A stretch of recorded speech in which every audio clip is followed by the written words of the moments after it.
Welcome to today's deep dive. We are looking at a stack of financial white papers and wealth management studies that reveal a really strange, almost counterintuitive phenomenon. Yeah, it's definitely not what you'd expect. Right, because it turns out that the moment your retirement account hits $300,000, Yeah. the exact strategies that got you there, well, they suddenly become the very things that will hold you back. They absolutely do. You shared some incredible research with us today on this, and we're going to explore why this specific number, 300 grand, is the critical inflection point in your financial life. It's a huge milestone. It is. It's the exact moment you have to stop acting like a pure saver and, start operating like a strategist. It really is a line in the sand. But before we get into the mechanics of how the math breaks down, we have to acknowledge the reality of what it takes to even reach that starting line. Oh, for sure. It's not easy. Not at all. The research points out that for most people, hitting a $300,000 balance represents a decade or more of relentless financial discipline. 10 years. Yeah, a full 10 years. We're talking about 10 years of automatic deductions from your paycheck, 10 years of staying the course through inevitable market dips, and, just a massive amount of delayed gratification. It is a grind. Okay, let's unpack this, because 10 years is a really long time to stare at an account balance that probably feels like it's growing at a glacial pace. It really does feel that way. Right. So I want to look at the math and understand why 300,000 is the specific threshold where the entire landscape changes. The sources basically point to this as the absolute tipping point of compounding. What's fascinating here is the sheer mechanics of the early accumulation phase. During those initial years, investing feels, well, incredibly unrewarding. Because you're doing all the work. Exactly. The math is entirely reliant on your brute force. Let's say you are putting in $500 a month. At the end of the year, you've contributed $6,000. Right. Okay. Now, maybe the market has a phenomenal year and gives you a 10% return. You've made $600 in growth. Which is nice, but Right. It's great, but it doesn't change your life. The heavy lifting is resting squarely on your shoulders. The market's contribution is just a tiny sliver on top of your own hard-earned cash. so I was thinking about this as I read through the wealth management studies you provided. Yeah. And I think the best way to visualize those first 10 years, getting from 0 to 300 grand, is to imagine you are manually pushing a heavy car on a perfectly flat paved road. Oh, I like that. That's a great visual. Yeah, because it is all sweat. It is all physical exertion. If you stop pushing, if you pause your monthly contributions, the car simply rolls to a stop. Right, because you are the engine. Exactly. You are providing 100% of the momentum. But hitting that $300,000 mark, well, that is the exact moment the road finally starts to tilt downhill. Gravity finally kicks in and takes over the heavy lifting. That is a highly accurate way to model the physics of compounding. Gravity, in this financial context, is the raw dollar amount of your market returns. Okay, makes sense. And the white papers note that around that $300,000 threshold, savers begin to experience a mathematical crossover. Crossover. Yeah. Suddenly, in a good market year, the returns generated by the portfolio will mathematically exceed the total amount of money the investor is legally allowed to contribute to that account in a single year. Oh, wow.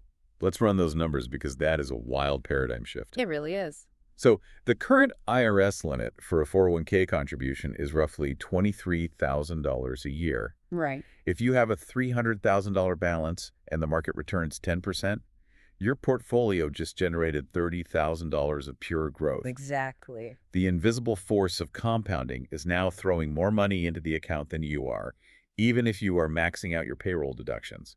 The car is rolling down the hill and you are just like jogging alongside it with your hand on the trunk. Which forces a completely different psychological framework. When you are the one providing all the momentum on that flat road, your only job is to put your head down and push harder. You just need to save more dollars. Right. But once the money is moving on its own downhill, your job description changes overnight. You are no longer the engine. You're the driver. You have to become the steering wheel. Your job is to guide the momentum so it doesn't veer off a cliff. If we follow that logic, steering the car means changing the lens through which you view your portfolio. Absolutely. When we start out, we are obsessed with raw dollar amounts. We want to hit 10,000, then 50,000, then 100,000. But the research argues that once you cross 300,000, fixating on raw dollars becomes actively dangerous. It really does. You have to shift your focus to managing your time horizon. The sources specifically call out the trap of the raw dollar fixation. When your portfolio is small, the dollar amount is really the only metric that matters because market swings don't generate massive absolute losses. Right, the numbers are just too small. Yeah. A 20% market drop on a $10,000 portfolio is $2,000. Annoying, but easily recoverable with a few months of aggressive saving. But a 20% drop on 300 grand. Is $60,000. Because the absolute stakes are so much higher, the text emphasizes that your entire strategy must be dictated by your time horizon. And how are they defining that? It's strictly defined as how many years you have left before you need to liquidate those assets to pay for your life. Wait, I need to challenge that premise. Okay, go for it. If $300,000 is the exact same amount of money, why does a 40-year-old have to treat it completely differently than someone who is, say, 55 and 5 years out from retirement? That's a fair question. Because $60,000 lost in a market crash is $60,000 lost. The math of the loss doesn't care how old you are. Yeah. Why can't the 55-year-old just wait it out like the 40-year-old? They still have 10 years until standard retirement age. It comes down to a mechanism called sequence of returns risk, which the wealth management studies heavily emphasize. The absolute loss might be identical on paper, but the mathematical impact is entirely different based on when you are forced to initiate withdrawals. Because of the timeline. Right. If you are 40 years old, your time horizon is 2 decades long. You are in the accumulation phase. If the market drops 20%, you simply do nothing. You just wait for the recovery. Exactly. You don't have to sell a single share to buy groceries. And if they are still contributing from their paycheck, that 20% drop actually works in their favor. They're just buying more shares at a steep discount. Exactly. But let's look at the mechanics for the investor who is within 5 years of retirement. They are entering what the white papers call the danger zone. Ominous. Very. If the market drops by 20% right as you transition into retirement and start pulling money out to live on, you are introducing a catastrophic flaw into the compounding math. How so? Well, let's say you need to withdraw $30,000 a year for living expenses. Because the market is down 20%, your shares are severely devalued. You now have to sell a significantly larger number of shares to generate that same $30,000. Oh, I see the mechanism now. Because you had to sell off so many extra shares just to survive the down year, those shares are permanently gone. Yes. So when the market inevitably bounces back 20% the following year, your portfolio can't fully recover because you have a much smaller base of shares left to catch the upside wave. Precisely. You have locked in the loss. You permanently sever the compounding power of those liquidated assets. That is brutal. It is. You don't have the time horizon to wait out a 5-year market recovery because you are actively draining the pool while it's shrinking. Which is why the sources insist that passing the 300,000 mark requires a formal, rigorous risk assessment. The rule of thumb dies here. Yeah. You have to map your asset allocation directly to your withdrawal timeline, which is why working with a financial advisor often becomes critical at this juncture. Absolutely. The variables like your outside assets, your career stability, your specific retirement burn rate, they become far too complex for a generalized strategy. Here's where it gets really interesting, though, because even if you perfectly map out your time horizon, and even if you perfectly calibrate your risk assessment, well, none of that actually matters if the underlying investments inside your portfolio are toxic. That's a great point. We have to look under the hood of this $300,000 vehicle. And the research points out a very specific, quiet vulnerability that sneaks up on people during that decade-long grind. The company stock issue. Exactly. Holding a massive concentration of company stock. It is a systemic issue, especially in the tech and corporate sectors. Over that 10-year accumulation phase, your employer might be matching your 401k contributions with company stock. Or issuing restricted stock units as bonuses. Right. And most savers don't actively rebalance this. They are just thrilled to see the total balance climbing. Because it feels like free money. Exactly. Then they hit 300,000 and realize that 40 or 50% of their entire net worth is anchored to the exact same company that writes their paycheck. Which violates the most fundamental rule of risk management. It really does. If that specific company hits a major supply chain crisis or a scandal, your salary disappears at the exact same moment your life savings gets cut in half. It is a catastrophic double whammy. It is the ultimate concentration risk. And the standard advice, of course, is diversification. But the source text uses a fascinating analogy to expose how investors routinely botch diversification once they have real money to manage. The buffet analogy. Yes, it compares building a portfolio without structural coordination to walking down a massive buffet line. I want to expand on that buffet analogy because it perfectly captures the illusion of safety. Go for it. Picture an investor walking down a sprawling buffet. They put a scoop of this on their plate, a scoop of that, some from the carving station, some from the pasta bar. They're loading up. Right. They look down at their massive plate of food and think, look at all these different textures and colors. I am incredibly well diversified. But structurally, they aren't diversified at all. Not even a little bit. Because what they didn't realize is that they accidentally piled their plate with 5 different dishes that all rely on the exact same underlying ingredient. Like what? Let's say it's chicken. They have chicken parmesan, chicken salad, chicken soup, grilled chicken, and chicken pot pie. It feels like 5 distinct choices. But it's all chicken. Exactly. But let's look at the mechanism of failure here. If a massive bird flu hits the agricultural supply chain and wipes out poultry, it doesn't matter that the investor selected 5 different recipes. The whole plate is compromised. The entire plate is ruined because the underlying vulnerability is identical across the board. That maps perfectly to how retail investors construct portfolios at the $300,000 level. How so? Well, they log into their brokerage and buy 5 different mutual funds, genuinely believing they are spreading out their risk. Right, they see different names on the funds. Exactly. They buy an S&P 500 index fund, a large cap growth fund, a technology sector fund, and maybe a blue chip equity fund. They look at their dashboard, see 4 different ticker symbols, and assume they are protected.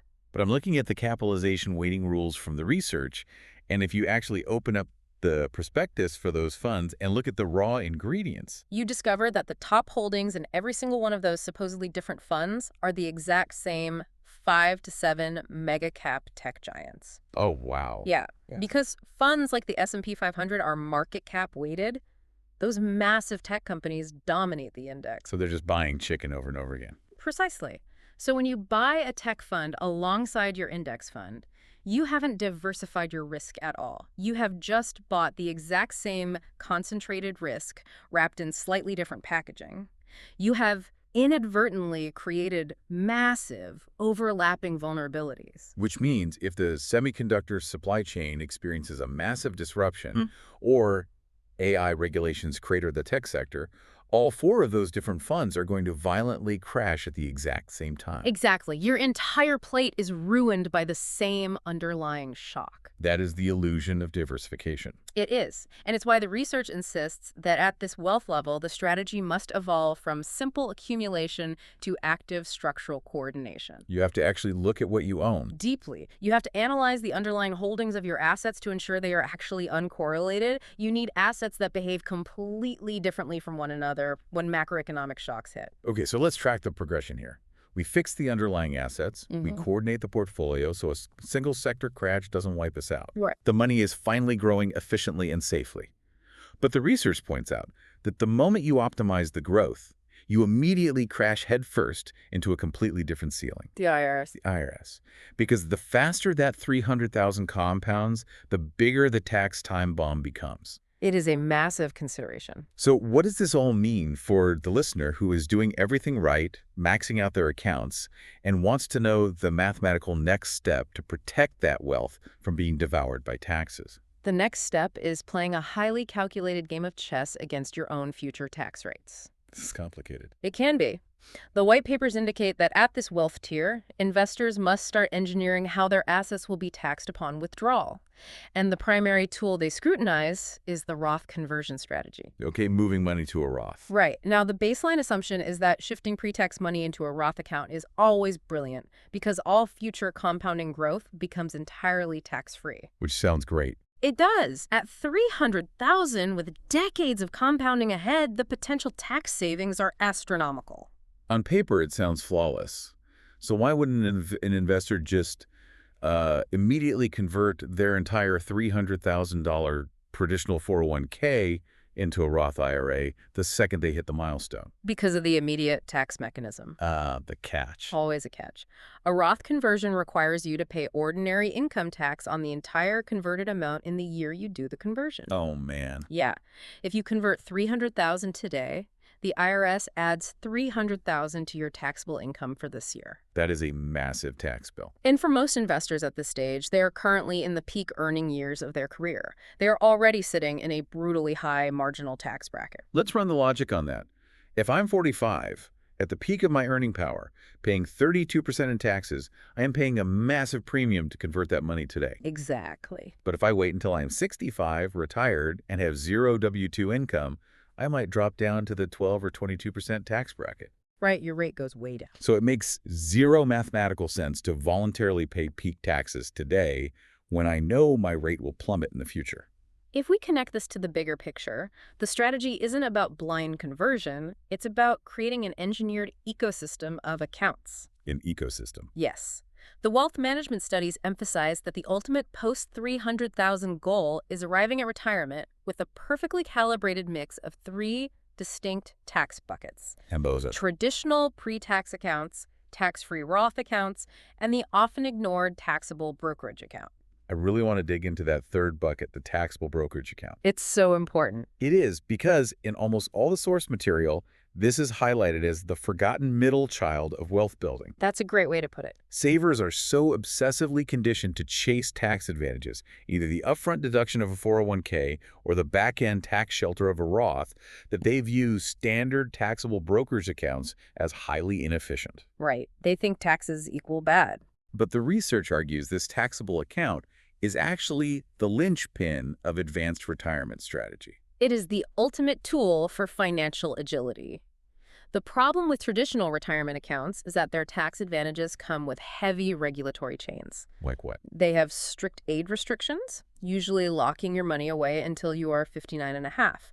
They have mandatory withdrawal rules later in life. They are heavily guarded lockboxes. Right. You can't just access the cash whenever you want. Exactly. A standard taxable brokerage account has absolutely zero age restrictions. You can liquidate assets at 45 or 52 without paying a single dime in early withdrawal penalties. Wait, let's push on the math there. It has no early withdrawal penalty, sure. But it's called a taxable account for a reason. Yes, it is. I am paying taxes every time I sell an asset in that account. How does that mathematically beat a tax-advantaged account? It comes down to the mechanism of how the IRS classifies the tax. Okay, tell me more. When you pull money out of a traditional 401k in retirement, every single dollar is taxed as ordinary income. It is treated exactly the same as salary from a job. Got it. But in a taxable brokerage account, if you hold an asset for longer than 1 year before selling it, the profits are taxed at the long-term capital gains rate. And that's lower. Structurally, yes. The long-term capital gains tax brackets are significantly lower than ordinary income tax brackets. Oh, that is a massive distinction. So you're trading the upfront tax deduction for a permanently lower tax rate on the back end, plus gaining total liquidity. Exactly. And having that liquidity allows you to engineer your income year by year in retirement to avoid jumping into higher tax brackets. Give me a concrete scenario on how that works. Sure. Suppose you are retired and you need to generate $100,000 this year to cover your living expenses and a home renovation. Okay, 100 grand. If you pull all $100,000 out of your traditional 401k, you might accidentally push yourself into a much higher ordinary income tax bracket for that year. Because it looks like you just earned 100 grand in salary. Exactly. But because you spent the last decade building all three buckets, you have leverage. You do. You can pull $50,000 from the traditional 401k to fill up the lowest income tax bracket. Yep. Then, to avoid paying higher wage on the rest, you pull $30,000 from the tax-free Roth bucket, which doesn't count toward your taxable income at all. Brilliant. And finally, you pull $20,000 from the taxable brokerage account, paying the significantly lower capital gains rate on the profits. Exactly. You generated the exact same $100,000 in cash, but you manipulated the accounts to drastically shrink the tax bill. You have insulated yourself against future tax hikes and regulatory changes. You aren't boxed into a single vulnerability. That is incredible. And that level of strategic, multi-decade income engineering is precisely why hitting $300,000 transitions you from a saver to a strategist. It is a fundamentally different game. You spend the first 10 years just trying to get on the board. Just pushing that car. Right. You automate your savings, you push the heavy car on the flat road, and you endure the grind. And reaching that $300,000 milestone is a massive testament to your discipline. It really is. But it is the exact moment you have to look up from the pavement. You have to manage the downhill gravity of compounding. You have to strictly align your portfolio with your withdrawal time horizon to avoid locking in losses. You have to structurally coordinate your underlying assets so a sector shock doesn't wipe you out. And you have to engineer those 3 tax buckets for maximum flexibility. It is a complex machine to operate.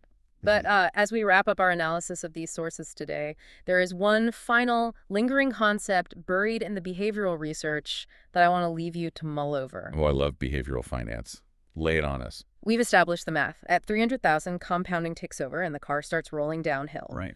But we have to ask how the psychological weight of finally having a big balance changes the way you drive. Oh, that's interesting.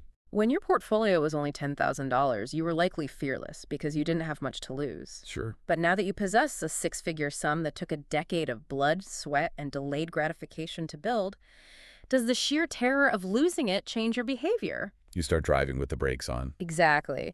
The critical question is whether investors accidentally sabotage their own compounding math. Do you reach this incredible inflection point where the money is finally ready to do the heavy lifting for you, only to slam on the brakes because you become paralyzed by emotional risk aversion? Wow. It is a profound psychological hurdle, and overcoming the fear of losing the milestone is often the only way to actually harness the momentum you worked so hard to create. It's a powerful framework to consider the next time you log in and check that balance. You aren't just pushing the car anymore, you are steering it. Thank you so much for joining us on this deep dive. Keep digging into those financial curiosities, keep challenging the math behind your strategies, and we will see you next time.